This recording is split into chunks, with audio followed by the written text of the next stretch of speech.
Ayun mga paps, no, bali meron ditong dumayo mga paps, no, Ares carb. So papalitan lang namin to, gawa ng hindi na gumagana yung kanyang headlight tsaka high-low busina. Kaya ito, original na ano, switch galing pang Honda mga paps, no. So gagawin lang namin ito mga paps, no. So update lang ulit sa Ares carb mga paps, no. So bali naikabit na namin yung original na ano, switch na Honda Ares carb mga paps, no. So bahay natin. So nagkabit kami dito ng switch para sa headlight mga paps. Ayan mga paps, oh. Hi paps. Okay. Okay.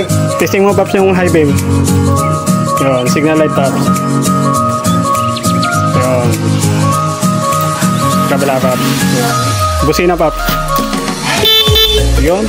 Okay na okay.